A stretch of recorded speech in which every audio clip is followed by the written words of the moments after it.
Alright, now let's continue with our separately excited DC generator. Now today we want to talk about how do we improve or how do we increase the voltage generated. Okay, now remember this is the armature. Alright, I have conductors inside and I move the armature with a certain speed. Okay, another word for armature is rotor, right? And I move it with a certain speed.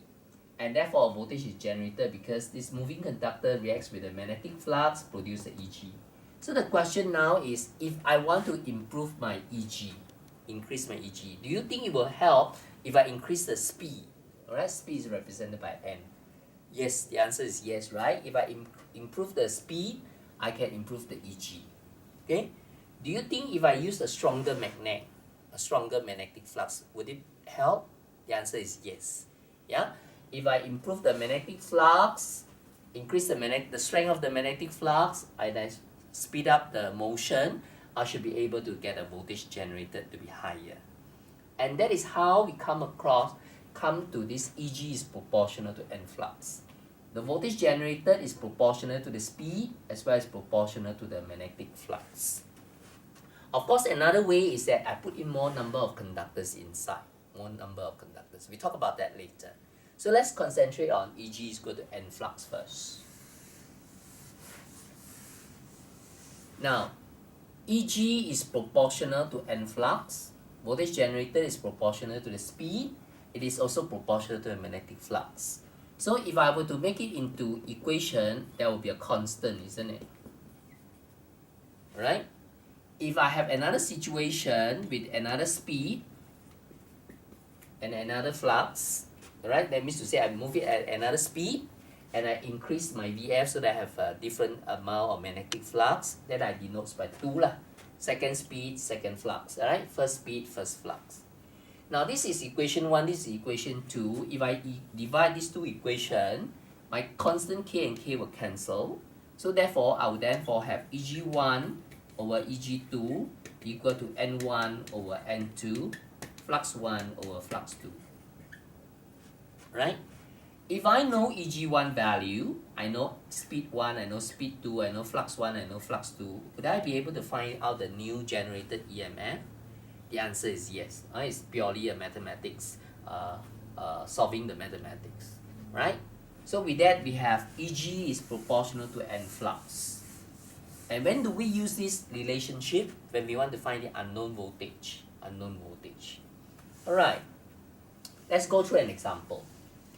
If I say EG1 is equal to 200 volts, right?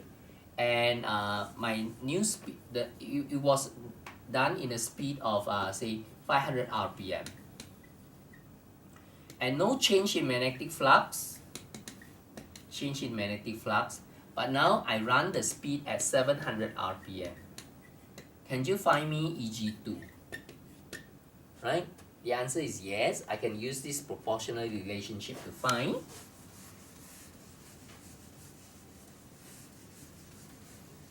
Alright? So I'll write EG1 over EG2 equal to N1 over N2, flux 1 over flux 2. I write it this way. Can I write it the other way? EG2 over EG1 equal to N2 over N1, flux 2 over flux 1. Yes, I can write it this way.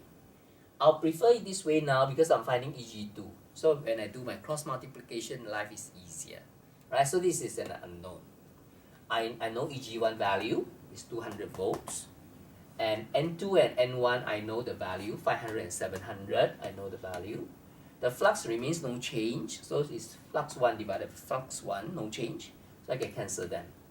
So therefore, EG2 is equal to N2 is 700, N1 is 500, EG1 is equal to 200 volts. So the answer can be found. Alright? So that's how we use EG is proportional to N flux to solve for unknown when the speed is changed and the flux is changed. Okay? Let's try another example. EG1 is 200 volt, speed and flux. Okay, so I say now the speed is increased by 20%, and flux is decreased by 30%. Find the new generated voltage.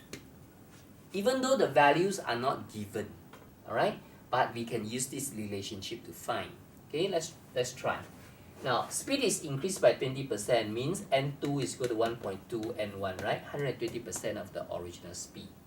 And flux is decreased by 30% means it was 70%, so it becomes 70%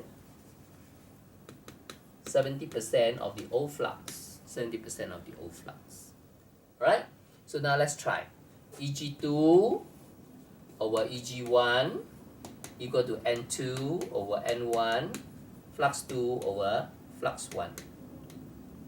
So that becomes Eg2 is an unknown, Eg1 is 200 volts, N2 is 1.2 N1, that was N1, flux 2 is 0.7 flux 1, that is flux 1, right? So cancel.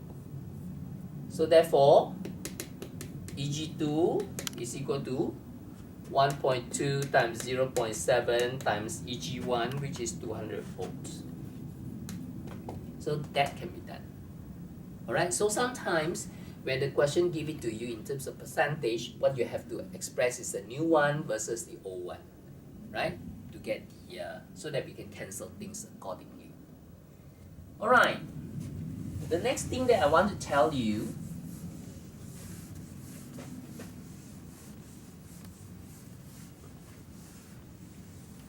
is that flux is proportional to IF.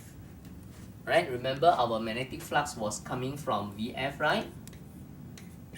VF, and this is RF, and this is IF, right? And this become magnetic flux, magnetic circuit. So the higher the IF, the stronger is the magnet. So flux is proportional to IF. So in other words, in the mathematics, sometimes you can replace the flux with IF. So in other words, I can say Eg2 over Eg1 equal to N2 over N1, flux 2 over flux 1 is the same thing as, you can also say that it's equal to IF2 over IF1.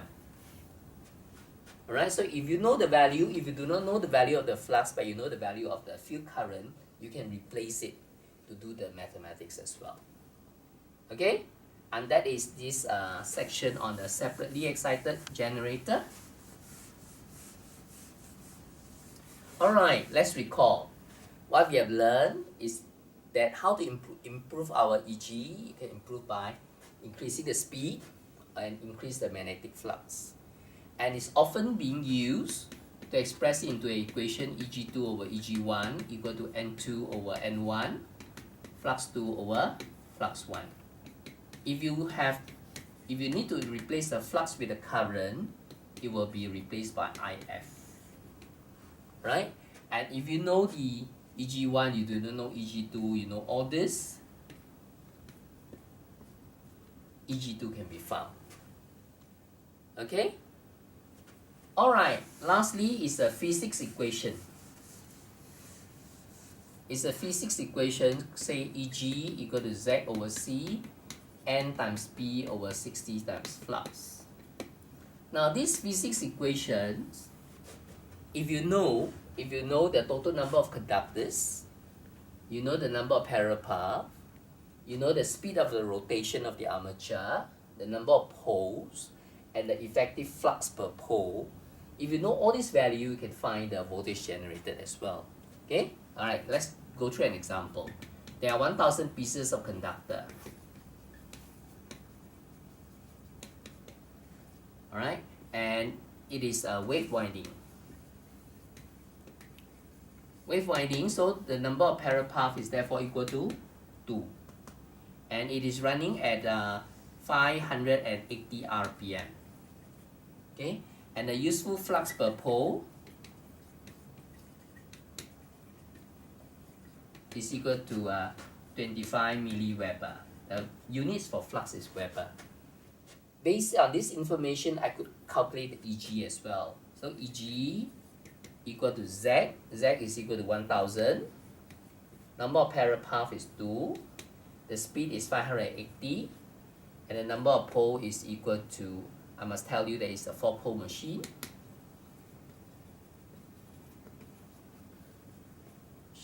Right? And then the useful flux is 25 milliweber. So using the calculator, you should be able to calculate the answers of how many volt is the generated EMF. Okay? Right, that is all for the separately excited generator with the last so-called physics equation. Thank you.